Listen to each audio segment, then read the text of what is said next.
Komite Nasional Keselamatan Transportasi atau KNKT menganalisis bahwa pesawat Sriwijaya Air SJ182 tidak mengalami mati mesin saat terjatuh dan menghantam air. Pesawat SJ182 terbang di ketinggian 11.000 kaki namun tak lama kemudian drop ke ketinggian 250 kaki. Di ketinggian ini pesawat masih berfungsi dan mampu mengirimkan data sebelum akhirnya hilang kontak. Ya, pemirsa, dugaan hidupnya mesin di pesawat pun diperkuat dengan temuan soal turbin disk dan juga fan blade mesin yang masih bekerja saat mengalami benturan. Apa yang menyebabkan pesawat ini tiba-tiba turun drastis meski mesin masih berfungsi, pemirsa? Telah bergabung bersama kami ada pakar penerbangan yaitu Bapak Andi Alisyahbana dan juga Bapak Samudra Soekardi. Selamat sore Bapak semua. Selamat sore, Andi di sini. Baik, pertama saya ingin ke Pak Andi Alisyahbana. Pak Andi, pesawat ini kan terbang awalnya di ketinggian 10.900 kaki di puncaknya, kemudian tidak lama kemudian drop ke ketinggian 250 kaki, padahal pada saat itu kondisi mesin diduga masih dalam kondisi hidup. Menurut Anda apa sebetulnya yang terjadi, Pak Andi? Ya, mesin betul dalam keadaan hidup, nanti kita bisa cerita kenapa. Tapi kenapa ketinggiannya bisa berubah? Tentunya ada banyak faktor. Nomor satu adalah pesawat kan ada kemudinya, dan kemudinya kalau diarahkan bisa diarahkan kemana saja, bisa ke atas, bisa ke bawah. Kalau diarahkan untuk ke bawah ya ke bawah. Kalau saya buat simpelnya demikian ya. Tapi memang ada juga kemungkinan bahwa pengendalian pesawat memang sudah tidak bisa diarahkan lagi sehingga dia mengarah kepada yang tidak kita kehendaki. Posisi pesawat tidak bisa dikendalikan ini apakah sudah di 10.900 kaki atau ketika perubahan ketinggian itu drastis, Pak, turun?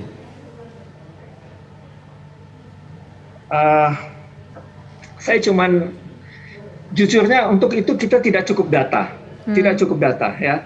Ini bisa menjadi spekulasi. Ini mirip ada, saya bilang mungkin ada miripnya juga dengan kejadian ketika Adam Air yang di Majene di Sulawesi.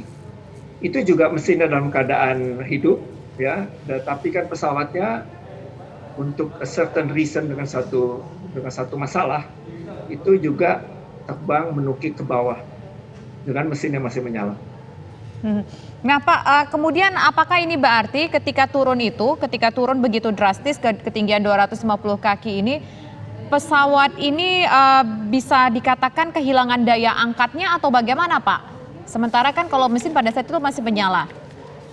Oke, daya angkat pesawat itu memang ditentukan oleh sayapnya, ya, bentuk sayapnya memberikan daya angkat.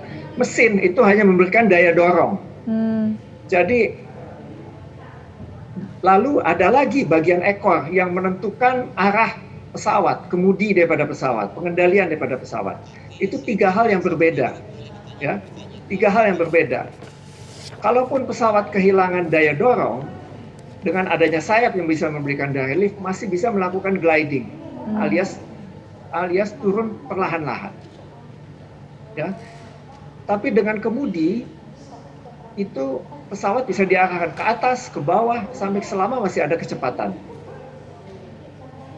Baik Pak Andi, kita coba dengarkan Pak Samudra. Pak Samudra, ketinggian awal 10.900 kaki, kemudian menukik tajam, tinggal 250 kaki dan hilang dari radar. Hitungannya sangat cepat, berkisar 1-2 menit. Pak Samudra melihatnya seperti apa? Apa yang sebenarnya terjadi, Pak Samudra? Iya, sebenarnya ini posisi pesawat ini kan sedang climbing, Pak. Jadi climbing itu adalah dari bawah menuju ke atas, itu namanya climbing. Dan dia sudah sampai 9.600 ya, 9.600 menuju ke 13.000. Jadi dia masih naik terus ke atas gitu. Nah, pada saat itu dibutuhkan tenaga daripada engine, power atau thrust yang tadi dibilang, tenaga dari engine untuk naik terus ke atas. Tapi dia tidak berhasil gitu. Bahwasanya engine itu hidup belum tentu berarti engine itu berfungsi. Itu beda. Mungkin dia hidup pada waktu dia menyebur ke mana? ke air, tapi belum tentu itu berfungsi dengan baik. Maksudnya dibutuhkan pada saat itu masih full power. Saya rasa kira-kira kalau RPM-nya, N-nya itu harus 95% ke atas gitu. Rasnya power daripada engine. Nah itu mungkin kalau engine-nya ada problem, dia pasti tidak berhasil naik gitu ke atas. Atau ada fungsi kontrolnya yang kayak tadi itu, apakah dia pengendali sayapnya atau pengendali radarnya di buntut yang di belakang itu tidak berfungsi gitu. Dia tidak indikator arah dan sebagainya di situ belum sangat kritis gitu, belum sangat kritis. Dia masih climbing. Itu aja. Oke. Analisa saya. Oke Pak, ini kan tadi Bapak mengatakan bahwa engine tidak berfungsi dengan engine mati itu adalah dua hal yang berbeda ya Pak ya. Bisa saja ketika ini terjadi engine-nya dalam kondisi tidak berfungsi tapi masih tetap menyala, tetap aktif begitu. Nah kondisi fungsi engine yang tidak berfungsi ini maksudnya bagaimana Pak? Kondisi-kondisi seperti apa saja Pak sehingga menyebabkan mungkin pesawat ini bisa turun ke ketinggian 250 kaki lalu hilang dari radar? Ya kan ya, dibutuhkan pada waktu naik, seperti mobil naik tanjakan kan butuh tenaga yang kencang gitu loh. Kalau tenaganya kurang, ya dia mundur lagi atau tidak berhasil nanjak. Itu tidak berfungsi berarti. Itu artinya aja logika. Kehilangan daya angkat demikian. Ya Pak ya? Kehilangan daya angkat. Betul, ya. Menjadi kehilangan daya angkat. Baik Pak Samudra, kenapa bisa seperti itu Pak? Mungkin kalau dia perawatan maintenance-nya tidak baik bisa jadi gitu. Karena engine itu fatal ya.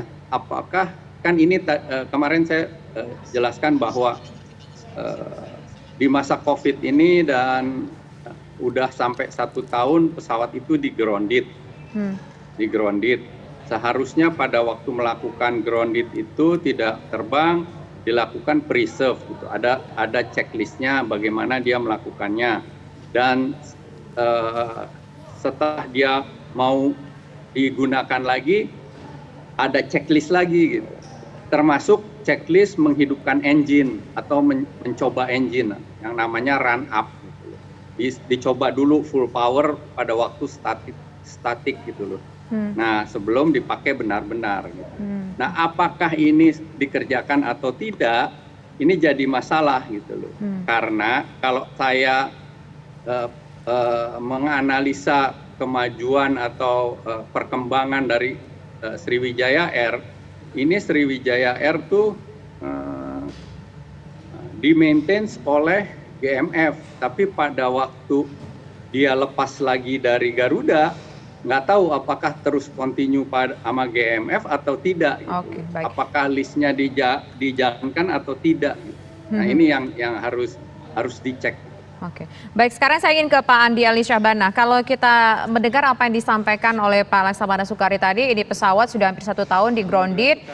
Ya, sudah hampir 1 tahun di grounded, kemudian tidak terbang sama sekali. Kemudian ini bisa mungkin menyebabkan istilahnya bahasanya adalah korosi. Apakah ini juga bisa menjadi salah satu penyebab pesawat ini akhirnya kehilangan daya angkat, mesinnya tidak berfungsi dengan baik, Pak? Oke, saya tadi tidak mendengar penjelasan Pak Sukardi, entah kenapa tidak muncul di sini. Tapi pada dasarnya, kalau pesawat itu grounded untuk anggaplah 1 tahun atau berapa waktu, untuk bisa menyalakannya kembali, itu manufacturer telah memiliki prosedur. Mana yang mesti dicek, mana yang mesti dilakukan, apa yang mesti dilakukan, apa yang mesti dites, dan apa yang mesti diperiksa. Sehingga kalau misalnya terjadi korosi atau apa di dalam komponen pesawat sehingga tidak, komponen mesin misalnya, atau sehingga tidak berfungsi, maka itu bisa diketahui dengan awal. Saya tentunya saya tidak memiliki data maintenance daripada pesawat ini, tapi saya yakin sesuai prosedurnya harusnya prosedur tersebut dilakukan. Baik Pak Andi, nanti kita dalami lagi karena informasinya 9 bulan dikandangkan Pak. Menurut Anda potensi human error atau trouble engine ini? Tetaplah bersama kami hanya di Kabar Petang pemirsa.